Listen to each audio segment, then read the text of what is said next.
Ләкин сынауларны ничек үтү хакында менә шушы мисаллар үрнәгендә нәрсә ярый, нәрсә ярамый, кирәк, кирәкми дигән төшенчәләр сеңдерелә. Ничек сеңдерелә? Бу әсәр шигъри формада язылганга күрә ул балаларга һәм гомумән сюжеты буенча да әкият кебек тоела дип саныйм инде. Аларны әлбәттә күбрәк балаларга укылгандыр дип фаразлыйм, тәгаен әйтә алмыйм. Ләкин сүзе белән, теле белән җиңел үзләштерә торган әсәр булгач, нәкъ шушы мисаллар үрнәгендә балаларга күбрәк төшендерелгән дип саныйм. Менә бу шушы әсәр. Бу кыскача аңлый. Димәк, менә сез әйткән фикерләрдән, дөнья димәк ул сынау йорты. Менә сез әйткән фикерләрне шулай нәкъ менә бу әсәрдә әхлакны төрле мисаллар ярдәмендә күрсәтәләр. Әхлакны, ягъни ничек яшәргә тиешле икән. Ул әсәрдә кызылыш булып бармаса да, шундый фикер килде. Бәлки Кылгалинең күп хатынлыкка отрицательный отношение. Чөнки Якубның 4 хатыны булган, күрәсен, шул Рахил дигән хатын күбрәк якын күргән, чөнки аның балалары күбрәк яткан Юсуфында, Янинда күбрәк яраткан, шуңа күрә бөтен проблемалар шул аркасында килеп чыккан кебек. Әмма Юсуф инде аның бер генә хатыны була, бөтен балалары 12 баласы Зөләйхадан гына була. Зөләйха үлгәннән соң да ул белән өйләнмәй, балаларын үстерә, шундый. Менә сез хәзер менә күтәргән темага килгәндә тагын бер мәсьәлә менә күтәрәсе килә. Без теге мәхәббәт дигәндә мәхәббәт, аннар күп хатынлык. Менә Зөләйха белән Юсуф мөнәсәбәтләре бу әсәрдә чагылганда, анда ниндидер бәлки башка бер тема юкмы, менә гынах белән бәйле тема? Нинди тема анда күтәрелә? Юсуф бит ул Зөләйханы ничектер кире кага бит ул башта. Ни өчен ул кире кага? Нәрсә? Нинди тема күтәрелә?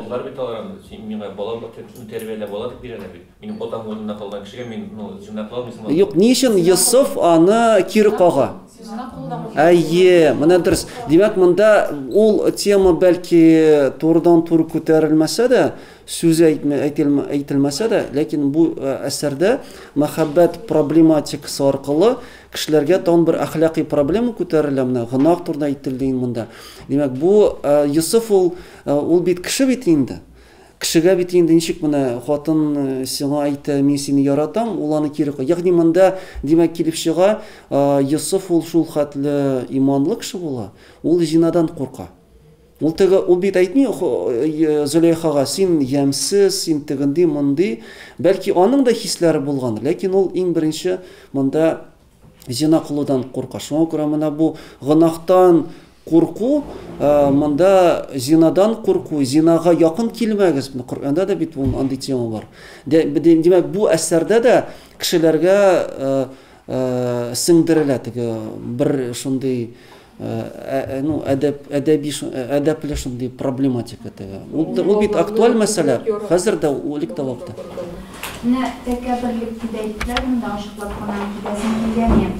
Юсуф бит үзенең икәненнән, үзенең матурлыгына һаман саен суклана үзенә. Матурлыгына алтын гына киемнәр кигән, тәмле ашауларны ашап торган, йомшаклыгына дагына йоклаган, хәзер менә нинди хәлгә, кол хәленә төштем ди. Мин шундый матур ди, аннан Малик белән килгәндә, аннан соң Хак Тәгалә аңа җибәрә. Бер шәһәргә керәләр, анда бөтенесе шибәр була, Юсуф кына ямсыз. Туктагыз әле. Менә бу шибәрлек, Юсуфның шибәрлек турында сез сөйләгәндә, ул килеп чыга, Юсуф үзе тәкәбберләнеп йөри, мин матур дип. Ләкин әсәрдә бит башкача язылган. Әсәрдә Юсуф менә шул 12 шул балалар арасында, Якубның балалары арасында ул иң матур булган. Аңа бу сыйфат Алладан бирелгән бит ул. Анда бит язылмаган, менә мин үземне матур дип саныйм дигән, аннары гына ул моны күреп, белеп, үзеңне матур икәнлеген аңлый башлый һәм шуның белән масаеп йөри башлый. Шуның белән масая, аннары аңа җәза туризмына җибәрәләр. Башка кешеләр дә бит аны матур дип саный. Мәсәлән, хатын-кызлар бит аны теге иреннәрен хәтта менә теге күргәндә аңа сыкланып гашыйк булалар бит. Менә димәк, ул объектив рәвештә Ләкин барыбер шундый фикер бар, үз-үзеңә артык. Әйе, менә, дөрес. Менә минем аның белән килешәм. Пәйгамбәр булып, ничек инде мин шундый бәягә сатылыйм ди, мине сатып алырга акча җитмәс дигән фикерләр белдерә. Тәкәбберлек менән берничә тапкыр күрсәтләр һәм һәрвакыт Аллаһ Тәгалә аңа Җәбраил фәрештәне җибәреп урынына утыртып ди. Әйе, аннары аңлый үзенең бәрмәгәндә.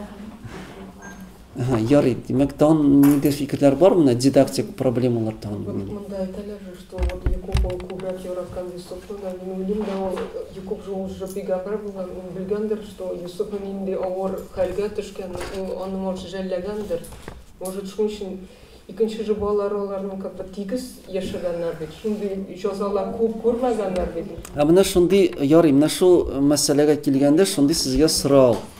Менә татар халкында biz йолаларны алсак, Йосыф ул төпчек малай бит. Төпчек бала бит ул була. Аның 11 агасы, ага ул абый хәзерге телдә ул юкка чыккан сүз. Хәзер теге эне дигәнне беләләр, ага дигәнне күбесе нидер битеге әфәнде шикелле теге. Әлек ага ул абый урынында, старший брат урысча әйткәндә. Татарларда бит төпчек бала булгач, улы булгач, аны өйдә калдыру, атасы өендә калдырганнар. Аннарсын төпчек баланы һәр вакыт күбрәк иркәлиләр.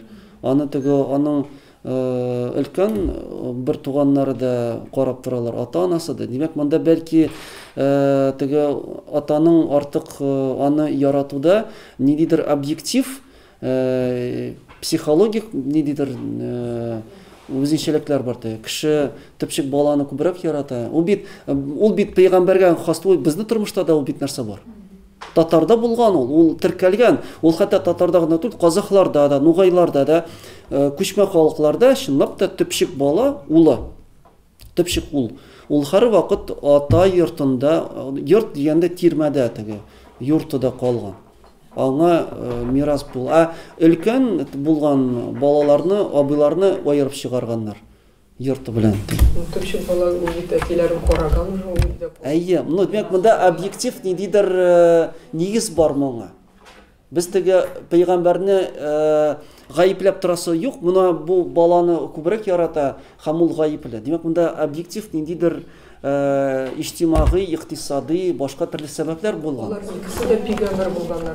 Алар берсен аңлаганнар яхшырак, тиләр бит просто гади кешеләр булган. Әйе, ләкин тормышыбызда бу бит чагыла менә бу төпчек балага мәхәббәте. Мин шуны әйтәсе килә. Бу тәрбия буларак менә шуны хаты яратмаска кирәк дигән. Бәлки шулайдыр, бәлки шулайдыр. Ул бит күрсәтмәгәндер, ул әйткән бит төшеңдә дә сөйләмә дигән. Алар ул бит алай күрсәтмәгән яратмый. Я Аның өчен переживать иткән. Ярый.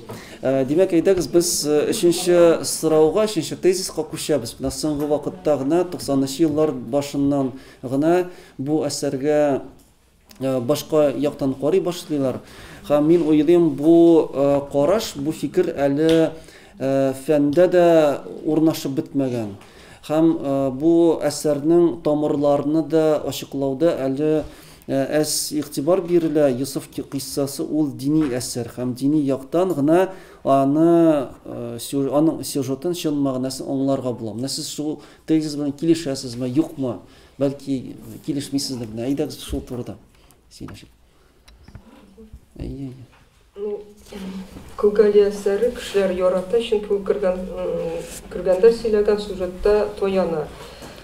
Кергән Юсуф белән булган явазлыкларын турында бик кыска гына сөйли. Минемчә, уйлаганча, кешеләр вакыйганың дәвамын булуын теләгәннәр. Шуның өчен вот шуңа күрә Күлгәли мәхәббәт темасын истәп, кешеләрнең фантазиясын үз поэмасына кертә, сюжетны киңәйтә.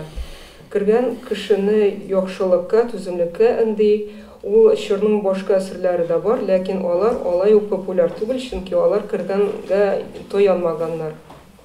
Но мен өзімне бұл кілгәли әсәрін оқығанда да мен шундай внимание бирмәгәнем анарга, потому что мен уйламаганым шул кіргәнгә тоянган. Анар өчен менә вот кіргәндә мен шул Соны оқыгач мен аңлый башладым бұл поэманы. Уже мен аңлый башладым, менде ул важность имеет.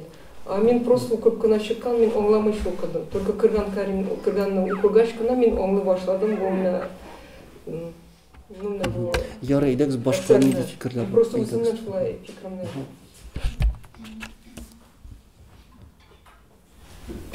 Мен бұл әсәріне бірінші тапқыр оқыдым, чөнки совет чорында татарча оқымадым и нәрсә әдәбиятны белмидем. Шуның өчен минем өчен ул бик кызык булды. Мен янына яңа күзлектән карадым. И укыган вакытта автор адым сайын безнең укучыларны Алла Тәгалә берлегендә ышандыра. Ана төрле исемнәр астында тасвирлый. Мисалга Хак, Халиф, Хуҗа, Тәңре, Алла, Олуг Хода, Олуг Хуҗа, Бөек Хуҗа, Рәббе, Олуг Субхан, Тәңре Рахман, Малик Малиге, Тәңре Җәлил и шулай башка сүзләр белән. И кириш сүзендә кыйса Алла исеме белән башлана да, багышлана да. Мактау, шөкер, хәмдән булсын бер Аллага. Авторның фикере буенча бөтен кешенең язмышы Алла Тәгалә тарафыннан язылган. Һәм аннан тайпылып бер каяда булган. Укыган вакытта миңа бик кызык булып күренде. Ул гали нияте бөтен персонажларын күпчелеген мөселман диненә ирештерү. Аңа бик күп мисал бар. Малик Йосыфны сатып алгач, алар бер шәһәргә керәләр. И анда Йосыф әйтте, Алла мине бар бер кылучы җирдә күктә без кылларын туйдыручы. Бу эшләргә лаек бар аның кеше сезне, безне ул яратты, белегез инде. И бу сүзләргә һәммәсе дә ышандылар. Bir Allah'a hamısı da tabındılar, Yusuf'un peygamberliğini tanıdılar, şim könülden mümin buldu Allah indi, mümin, Müslüman bulgandılar. Kodus şehirinde Yusuf, Kodus begi bilen Kodxanaga kirgeç, Kod Yusuf'unu görüp başını idi. Kodus begi bunu görüp halini bildi, birliğine Tanrı'nın ul bek inandı. Мәмин булып, билдән зиннар чишәр инди. Ну, анда мисаллар бик күп. Хәтта Зөлихада мөселман диненә килә. Ярый, әйдәгез. Мен болса, бұл әсәрдің таралуына да ул вакытта Кулгалинең язуы да Коръән бит, гарәпчә бит. Аны оқыган кеше Кулгали исемен кем аңлый, Зөлихада аңламаган, мен калса таралуына даже язылуның да может, она bilmiyor niçin yazılan, может onu заказать kendileri, xanlar millerbe. Может dinin tarafından bir usulü bulup durur, biz bir tane anlamız. Çünkü men kileşem, anda din, taratу meselesi boyunca bir evet işleniyor. Yani kalsa o bir yaxşı ideoloji kuralları turgan Müslüman din taratу için. Потому что Коръән запрещен же был. Тоқтағыз, біз қазір совет шері турында әйтмейбіз. Сіз совет шері белән шикләнмә. Юк, совет шерындагы әсәр ул бит 18-нче, 19-нчы гасырларда аңа кадәр да биреле булган. Шуңа күрә сез мен килсәм, тагын нинди фикерләр бар? Кемдер Кыса Юсуф әсәре Müslüman dinine şim атия булып тора. Бигрәк тә урта гасырларда Müslüman илләре югары дәрәҗәгә ирешәләр. Минемчә шул Кулгали ул бик укымышлы кеше булган. Ул инде аларны мәгълүматларын белгән. И ул үзенең максаты итеп куйган шул Müslüman динен тарату дип беләм. Тагын нинди фикерләр? Совет чорында тыйылган бит инде. Тоқтағыз, әйдәгез совет шері белән шикләнмәйк. Бу әсәр Болгар шерында. Совет заманы турында түгел. Сәясәт заманында Фредик Франк тыйылмаган ул изик китап булган. Шуңа Талмудта шулай булмаган. Хәдәктә тамыр үзенчәлек бар. Кыса Юсуф ул киләсер булып исәпләнә. Аны гел җырлап укыганнар. Монда шуңа күрә дин белән, дини әсәрләр белән дә ниндидер чагыштыру үткәрергә була, шул ук мөнәҗәтләр, Коръән укуна, ягъни оригиналь текстны аны җырлап укыганнар. Һәм шуңа күрә көйләп. Шуңа күрә һәм аның язылган елына карасак та, анда дин белән бәйләмичә, аны берничек тә язып булмаган. Һәм шуңа күрә Юсуф сүрәсе дә нигезендә яткач, әлбәттә дин күзлегеннән карарга аңларга кирәк. Һәм берникадәр йомгаклауда ясыйм, дин аша гына аңлау дигән тезис белән килешмим. Һәрбер шушы пунктта, шушы нигезләмәнең дә әсәрне аңлауга бер ачкыч булып тора. Һәм моны укучы күзлегеннән карасаң, кем нәрсә күрә, кемдер анда хисле бер хатын-кыз теге гашык хисе белән укса, ул әлбәттә анда мәхәббәт күрә. Шуңа күрә һәркемнең үз фикере һәм һәркем дөрес аңлау өчен шушы өч тезисны да куллану кирәк. Ярыктан ни фикерләр? Абсолютно согласен. Китапны укыдык. Действительно, ул вакытларда, ул вакытларда дин главный булган. Мәдрәсәләрдә укулары, шәкертләр укулары динне белергә дә ярдәм иткән. Икенчеләрне башлауында берничә битте. Анда бит төрле направлениеләр күрсәтәләр исламның. Шулар арасында Абу Ханиф турында бар. Шафиилар турында юк. Димәк, безнең яктарына күп булган бит. Шуңа күрә. Менә специально Коръәндә беренче аят Юсуф дип атала, там бер тапкыр укып чыктым. Анда мәхәббәт турында, ир белән хатын арасында мәхәббәт турында почти әйтелгән. Ул динне. Зөләйха турында ул просто башка ирнең хатыны дип язылган анда. Что шул кадәр мәхәббәтләре ул башында бер ирдә. Менә шуңа күрә Кылгалинең главный достоинство ул язганда, ул за основу дин алган. Ну шул вакыт ул менә халык белән, халык тормышы белән күтәреп мәдәният иң матур безнең өчен үрнәген биргән кеше белән кеше арасында мәхәббәт менә анда килеп чыккан. Хотя бу сюжет основы бар ул дини китапларда, именно что вот кешенең кешегә мәхәббәте анда. Демәк, сезнең фикерегезчә, монда төп тема ул кеше арасында булган мөнәсәбәт һәм мәхәббәт темасы, шулаймы? Бәлки башка төрле фикерләр бардыр. Нинди тема, төп тема, менә теге җеп уртак бер тема буларак бармы анда шундый? Кыса Юсуф дини сюжетка корылган булса да, нигездә ул беренче чиратта әхлак темасын ача. Әгәр дә инде без чынлап дин безнең өчен әхлагый тормышны яшәү тәртибен күрсәтә дип әйтсәк, бу әсәрне дини әсәр дип әйтергә мөмкин. Ләкин кайбер мизгилләрдә генә дини махсус белемнәр кирәк булуын искә алсак, мәсәлән, сәҗдә кылуны бөтен кеше белми. Намазда булучылар белә. Мәсәлән, яшьләрдән күбрәк әйтәм. Ләкин әсәре мотивы башка һәм беренче урында әхлак тора дип саныйм. Әхлак ул бит гомумән, ул бит нидер абстракт бер тема. Конкрет тема бармы менә уртак бер теге мейнстрим темасы монда бармы менә шундый?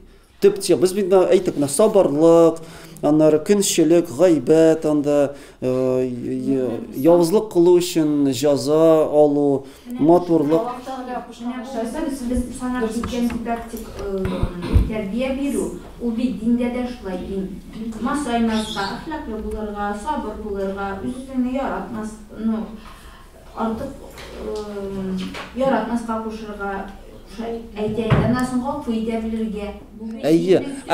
Төп менә бу темаларны, бу сыйфатларны берләштерүче ниндидер мейнстрим тема, төп фикер бармы монда? Мусульман булырга тиеш. Нинди мусульман булырга тиеш? Идеаль, демәк монда идеаль мусульман кешесе сурәтләнә.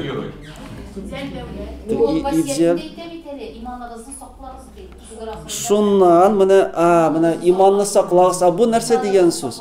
Демәк, монда иман темасы ул төп тема демәк. Аллага кешенең Аллага булган мөнәсәбәте, иманы турында. Демәк, бөтен җирдә Юсуф туганнан башлап, кая барса, кая нәрсә эшләсә, һәр вакыт ул Аллага ышанып яши.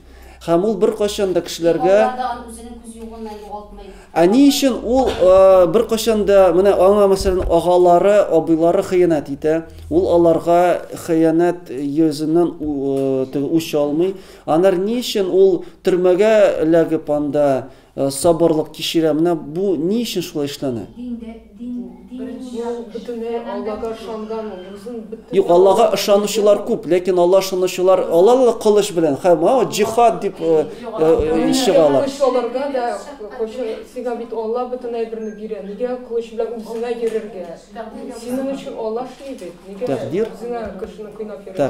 Пәйгамбәр башкаларга Тәмбирнең буйсынган Аллада бирелгән һәм шуңа күрә ул ничек бар шулай булырга тиеш дип саный. Хәтта йөзенә күрсәтми бит ул. Менә Пәйгамбәрнең килүче кешегә йөзен күрсәтми, әтисенә хәбәр җибәрәм.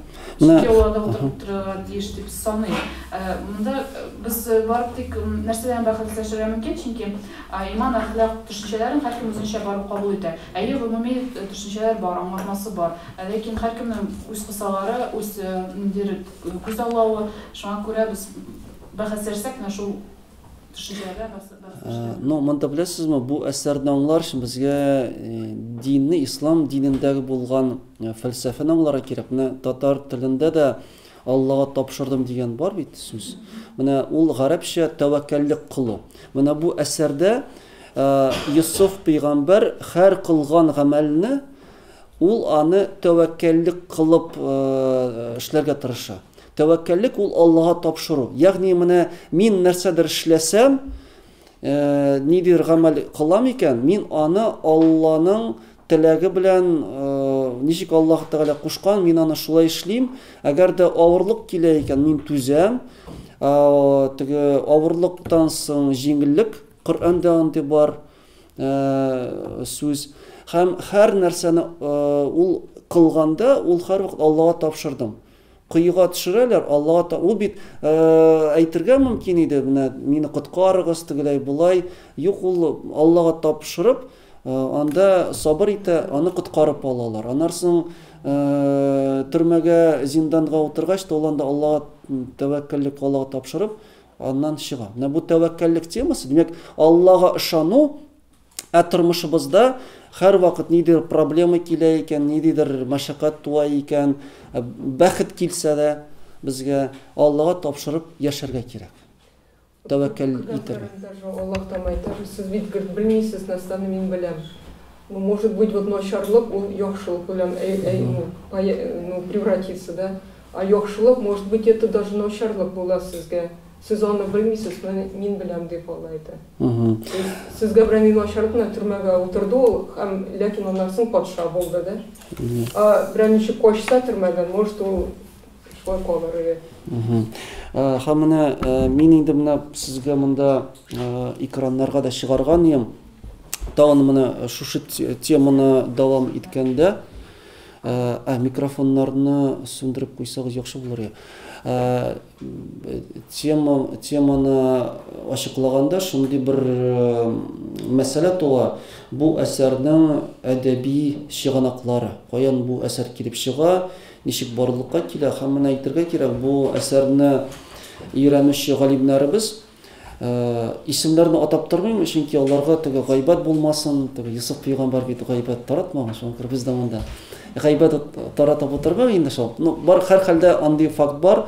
Күп галимнәр бу әсәрне Библиядан сюжет алынган дип язганнар. Ачыктан-ачык мин сезгә теге фамилия әйтмәсәм дә, ләкин бу әсәрне кайсы автор тикшерә, алар бөтенесе библейский сюжет дип язалар. Ләкин чынлыкта бу әсәрнең нигезендә әлбәттә Библия китабы түгел, Коръән китабы ята. Һәм ни өчен Коръән китабында безгә билгеле 25 пәйгамбәр турында исемнәр телгә алына. Андан 2 кешесе пәйгамбәр булганмы, юкмы шик туа. Берсе белән Азат Марсович Ахунов сезгә сөйләгән теге Зөлкарнәйн. Бу кешенең исеме телгә алына. Луқман һәм Зөлкарнәйн. Ләкин Луқман һәм Зөлкарнәйн пәйгамбәр булганмы, юкмы Коръәндә ачык билгеле түгел. Шуңа күрә башкалар теге Муса пәйгамбәр, Йосыф пәйгамбәр, Адам хәтта алейхиссалам ул да пәйгамбер булып санала. Ул беренче кеше һәм пәйгамбердә. Чөнки аның балалары алар шулай ук теге ислам динен өйрәтеп калдыра. Һәм бу әсәргә килгәндә шундый сорау туа. Менә ни өчен 25 пәйгамбер арасында бер генә пәйгамбер турында ислам дөньясында шундый кыссалар нигезендә әдәби әсәрләр языла. Фердауси язып калдыра. Менә Кулгали безнең, аның төрк мәдәниятендә дә шундый әсәрләр бар. Ни өчен Юсуф менә беренче менә әйтелгән иде теге идеаль мусульман. Теге менә бу әсәрнең үрнәк булган төп герой ул идеаль мусульман буларак күренә. Ләкин аны Муса пәйгамбер ни өчен идеаль мусульман дип әйтеп булмый. Ни өчен башка пәйгамберләрне, Мөхәммәд пәйгамбер әлбәттә инде ул төп иң мөһим пәйгамбер, ләкин Коръәндә бу сорауга җавап бар. Җавап бар. Ни өчен? Коръәндә Юсуф пәйгамбергә махсус аерым бер 12-нче сүрә багышлана. Башка пәйгамберләр турында, әгәр дә без Коръәнне укый башласак, аның тәфсирләрне алсак, бер генә пәйгамбер турында шушындый әдәби әсәр шикелле тулы бер сүрә, тулы бер әсәр теге сюжет ягыннан сүрә юк. Ягъни бар берничә сүрәнең исемнәре, берничә сүрәдә бер пәйгамбергә күп игътибар бирелә. Юнус пәйгамбер сүрәсе бар. Анда күп аның турында әйтелә. Ләкин Юнус пәйгамбернең аның берничә тормыш вакыйгасы сүрәтләнә. Аннары Муса пәйгамбер турында берничә сүрәдә телгә алына, хәтта Бакара сүрәсе берничә урында ул телгә алына. Ләкин Муса пәйгамбер турында бер генә шундый тулы булган сүрә юк. Һәм мусульман галимнәре бу пәйгамберләр тарихын, аларның тормышларын язганда, алар берничә сүрәдән аятларны алганнар, аларны логик яктан теге тормышыбызда балачактан картлыкка кадәр ничегрәк булган вакыйгалар шулай итеп аларны төзеп чыкканнар. Шундый китаплар алар татар халкында да булган һәм менә Урта гасыр чорында, Алтын Урда чорында, Орта Азиядә, ул элеккеге Хорезм якларында җирле төрки халыклар телендә дә язылган бер әсәр бар. Ул татар халкында бик зур популярлык яулап ала. Рабгузиның Киссасул Анбия, пәйгамбәрләр кыссалары дигән исемле зур китап. Ул 19-20 гасыр башында татар халкында бик популяр булган пәйгамбәрләр тарихында башланган әсәр. Ләкин бу да безгә Юсуфның аңлатып бирми, менә бу Юсуф сүрәсе ул нәрсә белән аерыла? Беренчедән тулысынча Юсуф турында, һәм икенчедән аның тормышы анда логик яктан менә бердәм сюжет буларак күрсәтелә. Һәм Аллаһ Тәгалә дә Коръәннең менә беренче аятларда да, мин моны ачып куйдым сезгә ни өчен? Менә ул монда яза, Юсуф сүрәсенең башында Бисмиллаһир-рахманир-рахим, Алиф лам ра, тилка аятул китабул мубин. Инна анзалнаһу Qur'anan арабийян лааллакум тaqilun. Демәк, Алиф лам ра без аны белмибез, 3 хәреф, аннарысын шушы китапның аятлары мубин ачык, билгеле. Монда теге билгеле дип.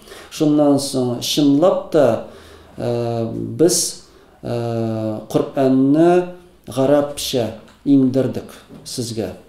Лагаллакум тахкилун, чынлап та шаят сез аны беләсез. Һәм аннарсын иң мөһим аят нахну минан тушы әйтеп торган, нахну нақсу алейкал ахсанал қассас. Нахну без нақсу қисса ул теге хикая, безнең теге қиссалап әйтеп булмый татарча.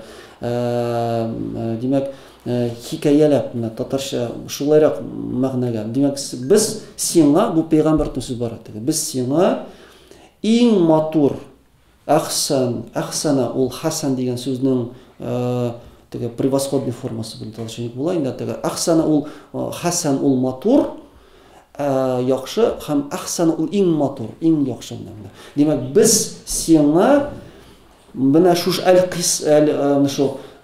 кыйссаны димәк иң яхшы иң матур кыйссаны сиңа кыйссалап бирәбез менә бу сүрәнең башында Аллаһ Тәгалә әйтә димәк біз сиңа шундый кыйсса иңдерәбез Коръәндә ул кыйсса иң матур иң яхшы кыйсса һәм шуннан соң Йосыф пәйгамбәрнең тарихы сүрәтләнә һәм монда менә Рәшид әфәнде бугай әйтте ул бик тирәнрәк анализ ясаган Коръәннең тәфсирен дә укып чыга менә чынлап та Йосыф сүрәсенең эчтәлеге кыйссай Йосыфтан Кылгалинең кыйссай Йосыфның шактый аерылып тора бераз гына нәрсәдә беренчедән Зөләйха дигән хатын исеме анда юк һәм муфассирлар бу димәк 9-нчы, 10-нчы, 11-нчы, 12-нчы гасырларда язылган Коръән аңлатмалары тәфсирләрдә бу кыйсса бу Йосыф сүрәсенә бирелгән аңлатмаларда бер кая да бу хатынның исеме телгә алынмый. Мәсәлән, бараның танылган тәфсирләре Имам Куртуби тәфсире анда хатын турында әйтелә, ләкин ул хатынның исеме телгә алынмый. Һәм беренче булып бу хатынның исеме Зөләйха дигән исеме ул Фирдауси әсәрендә. Нәкъ шул кыйсса Йосыф нигезендә язылган әсәрдә телгә алына. Һәм шуннан соң бу Зөләйха исеме ул кирип китә әдәбиятка. Һәм менә шундый кызыклы бер нәрсә бар. Менә безнең татар халкында үз вакытында Ногмани дигән тәфсир бик популярланып китә. 19-нчы гасырда, 20-нчы гасыр башында бу әсәр бик популяр була. Һәм менә бу Ногмани тәфсирендә бу Зөләйханың исеме телгә алына. Менә мин хәзер менә теге дәрес башында махсус аны ачып куймаган идем, ләкин сез бу тәфсирне укысагыз, анда ул бар. Ну ярый, мин моны ачып тормыйм инде. Димәк, менә бу татар телендә әгәр дә кирәк булса, сез ул тәфсирне таба аласыз, Ногмани тәфсирен, аны бастырганнар иде. Мин ничек моны әйтәм, чөнки татар халкында Кылгали язып калдырган Йосыф китабының абруе шул хәтле зур була. Хәтта татар муфассирләре, татар теленә Коръәннең мәгънәләрен аңлатучы галимнәр дә иртәнге ислам галимнәре Коръән абруена карамастан үзләренең тәфсирләрдә Зөләйха дигән исемне кертеп җибәрәләр. Менә бу парадокс. Һәм моны Кылгалинең әсәрнең халык арасында абруйны аңламаган, белмәгән кеше моны аңлата алмый. Ягъни, димәк, бу әсәр шул хәтле тирән рәвештә безнең халкыбыз аңына, психологиясенә кирип китә. Күп гасырлар дәвамында укыла бала чакта әйтелде, чынлап та бала чага тизрәк һәр нәрсәгә гашык була, аны сеңдерә.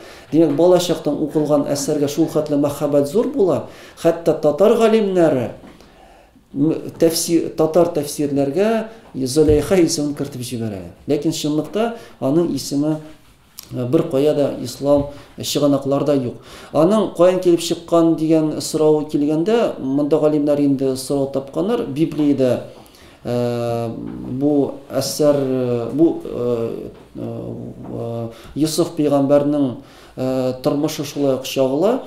Коръәндәге булган кыйссаның һәм Библиянең Йосыф кыйссасы алар уртак, анда кайбер үзенчәлекләр генә бар. Һәм менә шул Библия текстында анда менә бу хатын телгә алына. Мин аның исемен язып алмадым. Аның менә шул башка бер исеме бар аның. Зөләйха түгел, ул Мисырда бер Юк, ул Мисыр Фиргавынның кызы түгел ул. ул Фиргавынга хезмәт иткән бер түрәнең, чиновникның бер хатыны бит ул. Монда бит әсәр буенча, кыйса буенча бу Зөләйха ул бер шул түрәнең Фиргавынга буйсынып түрәнең ул хатыны була. Шуңа күрә югары катлам вәкиле була. Һәм мин менә шуны әйтәсе килә, менә бу хатын исеме ул христиан диненнән, христиан чыганаклары Суриядә, Гыйрак территориясендә мусульман ислам динен үтеп кергәч, алар гарәп теленә тәрҗемә ителә башлый. Һәм кайбер менә шундый сюжетлар, Библиядан алынган сюжетлар, алар Коръәндә булмаганга карамастан гарәп мәдәниятенә, ислам мәдәниятенә дә үтеп керәләр.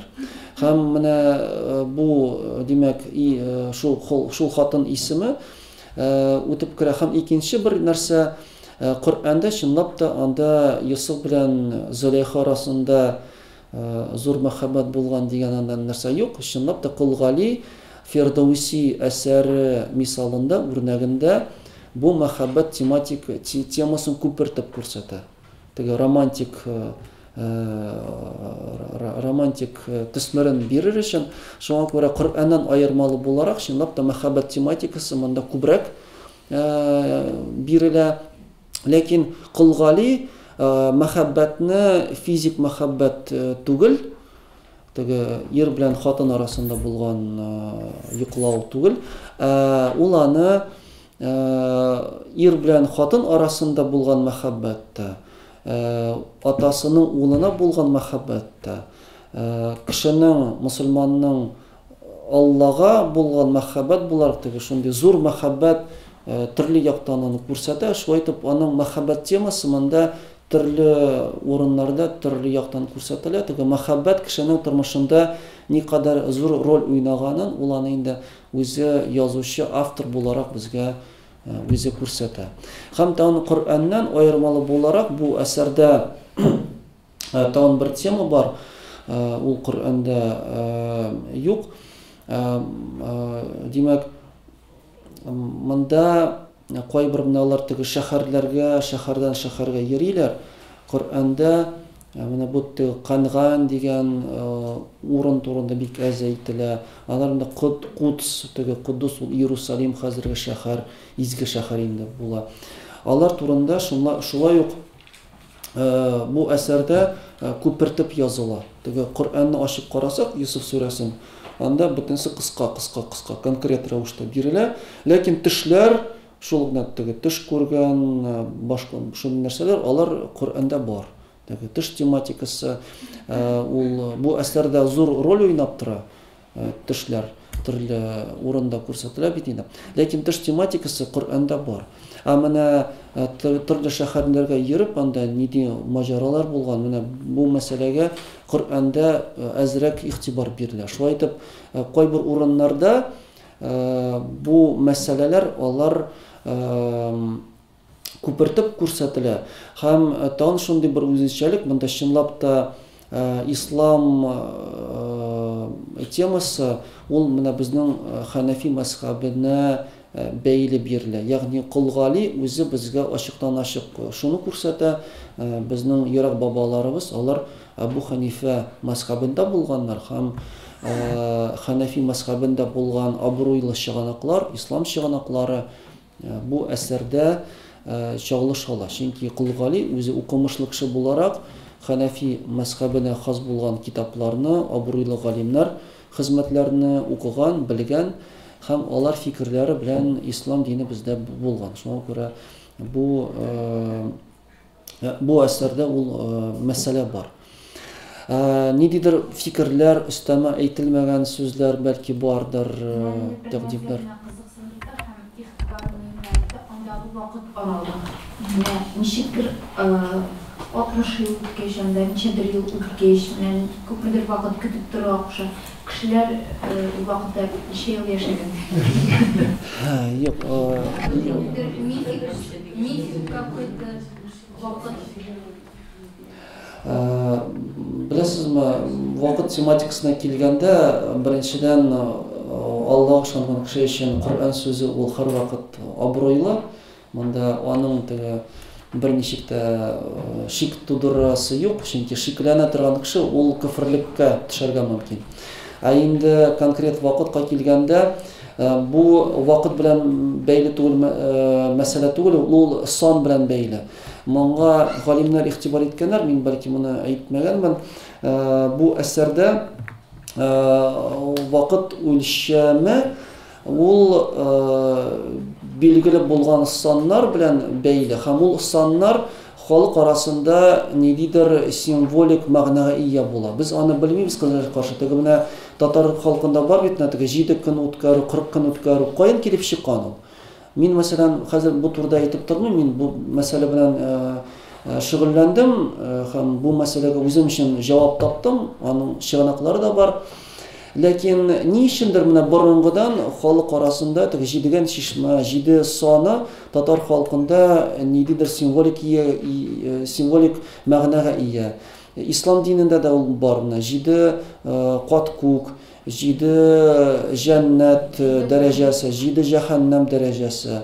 Алар бар. 40 көн, мәсәлән, ислам динендә 40 сүзе белән теге 40 хадис дигән нәрсә килеп башка килә, ләкин 40 саны белән менә монда күбрәк теге сез теге вакыт араларына карамагыз, ул вакытта сан мөһим.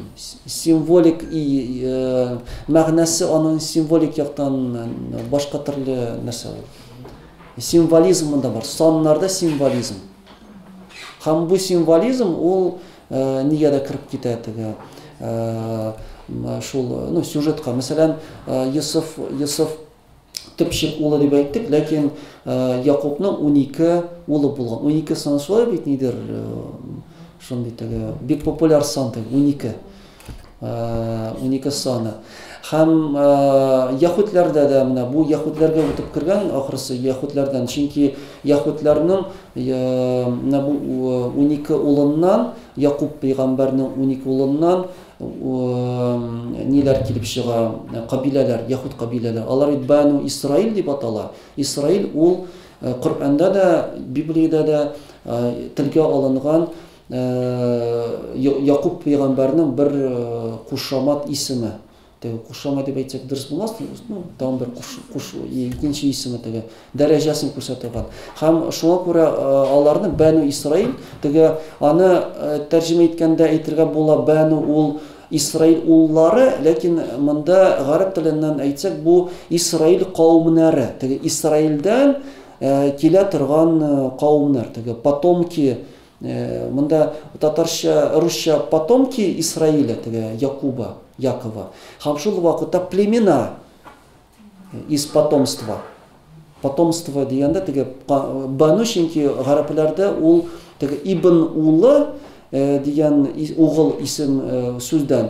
Һәм Бану ул билгеле бер кавымнарны, кабиләләрне, теге тугандаш ыруларны билгели торган сүз ул булып саны файдалана. Шуңа күрә монда Бану Исраил, алар 12 булган.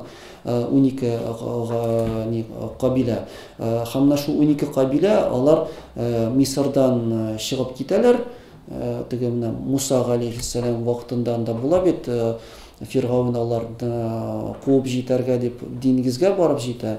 Диңгезнең сулары аерылып, Муса пәйгамбәр белән бара торган кабиләләр, яһудлар, алар кытылып китәләр, теге нигә Синайга кирип китәләр. Фиргавн гаскәре белән килгәндә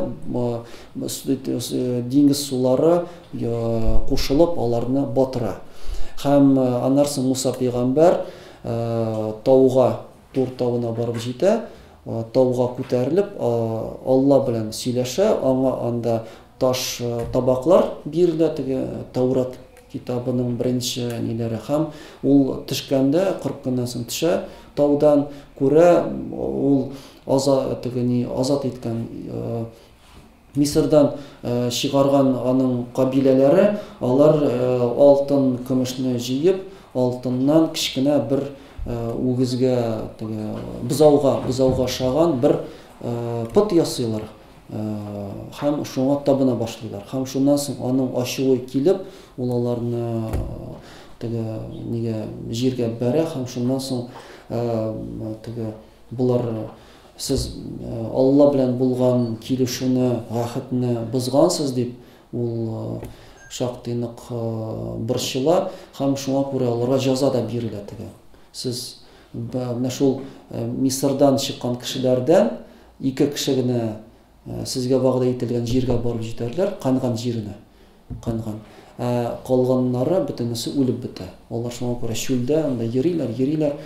Димәк, кемнәр бу гахетне бозган кешеләр, алар бөтенесе үлеп бетә, аларның балалары гына вәгъдә ителгән җиргә, земля обетован дип әйтәләр бит татарча, русча инде. Менә шул вәгъдә ителгән, обетованные, обещанные, вәгъдә ителгән җиргә сез барып җитәсез, барып җитмисез, сезнең балаларыгыз да барып җитә, һәм 2 кеше генә барып җитә, шуны күрә. Менә бу сезгә җәза биреләчәк. Һәм бу менә бу бозауның да каян килеп чыккан? Бу бит менә әйтәләр, менә бу фәлән әкият шикелле. Ләкин чынлыкта без беләбез, Мисырда Мисыр халкы алар хайваннарны изгеләштергәннәр һәм аларның махсус изге үгезләре булган. Археологлар Мисыр мәдәниятын өйрәнгәндә, алар берничә зур шундый урыннарны табалар, үгез зиратлары. Аларны махсус абзар, махсус шундый абзарда тотканнар һәм ул абзарда ашатып торганнар һәм алар үлгәч, аларның мәетләрне, шул үгез мәетләрен махсус Фиргавн шикелле майлар белән майлап, аларны күмгәннәр, таралмасын. Һәм шул мәет, шул үгез мәетләрдән калган шу түшкәләрне алар тапканнар инде, археологлар. Бу, димәк, Библиядә һәм мөселман, ислам кыйссаларда телгә алынган менә бу факт, ул тарихи яктан да избатланган. Димәк, алар ни өчен бозау, алтын бозау ясыйлар, ботны ясыйлар? Чөнки алар моны Мисырда күргәннәр. Булар бит мәҗүси булган. Нәрсә күргәннәр, шуны эшләгәннәр инде. Димәк, булар чыгалар, нәрсәгәдер табынырга кирәк бит, буларның Муса кайдыр киткән уланда. Кайтамы, юкмы әле. Без менә хәзер шулай итеп әйтәбез. Халык бит шундый бит инде. Халык бит Путин нәрсә эшләгәнне белмәгән шикелле. Без дә бит инде әллә нәрсә уйлап утырабыз монда. Чынлыкта менә бу да башлык киткән. Без әйдә нәрсәдә эшләргә кирәк бит инде. Ашарга, эчәргә, менә пытны ясап куябыз. Менә шундый. Ярый, бик зур рәхмәт. Айрат, синең сүз бар бит. Микрофонны. Микрофон bakayım oradan. Sayısı bарлыкка килгән вакыт, ул гомумән мөселман дөньясында бик үк тыныч вакыт түгел, шуны да истәрләргә кирәк. Һәм монда шулай гадел дәүләт башлыгы турында да сүз алып барыла. Һәм ниндидер бердәмлек турында да сүз алып барыла. Ул вакытта сез беләсез инде Монголиялары башлана, Кыпчаклар, монголлар Кыпчакларны куа башлый. Кыпчаклар бу дала җирләрендә күпләп хәзер алыла башлый, Болгар ягына да күпләп алыла башлый. Һәм бу инде ахыр заманның бер сюжеты кебек кабул ителә халык белән. Һәм халык әле, халык кына түгел, гомумән Урта гасыр дөньясы кешесе вакытны икенче төрле кабул итә. Без ничек кабул итәбез? Ничектер бер хронология буенча, бер линия буенча. Ул вакытта кеше аны күбрәк вакытны кабул итә, без ахыр заманга җитәбез. Һәм шул вакытта цикличный дип кабул итә. Сез әйткән саннар да ул вакытның цикличный булуына да бер сәбәп булып тора. Һәм инде тагын бер өстәргә теләгән сүзем, мәхәббәт дигәндә инде сез башта әйттегез. Тирсалисов китабы 18-19 гасырда ул инде никах вакытында бүләк итеп бирелә торган бер бүләк булган. Шуңа күрә Чалбар халкы өчен бу бәлки теге мәхәббәт турындагы әсәр дип кабул һәрвакыт мәхәббәт турындагы әсәр булып кабул ителә. Бик зур рахмат. Алайса без шуның белән бүгенге беренче практик дәресебезне бетерәбез. Барыгызга да бик зур рахмат. Бик кызыклы булды. Мин уйлыйм, үзегезгә ниндидер яңалык ачкансыз. Мин үзем өчен дә ничектер теге бу әсәргә һәрвакыт анализ ясаганда, һәрвакыт эшләгәндә нәрсәдер яңалык ачыла. Алайса хәзер дәрес ахырында сез кемнәр җавап биргән? Рәшит әфәнде мине хәзер таныйм инде. Ул еш актив катнаша. Шуңа күрә башкалар килегез һәм сезне теркәп куярмын һәм балаларны язып куярмын. Чөнки җавапларыгыз өчен теге җаза түгел нәрсә инде. Нәрсәдер теге яхшы мактау алырга кирәк инде. Ниндидер теге приз шикелле. Рәхмәт. Хәзер ял бераз тәнәфес һәм нәрсә дисең. Sizin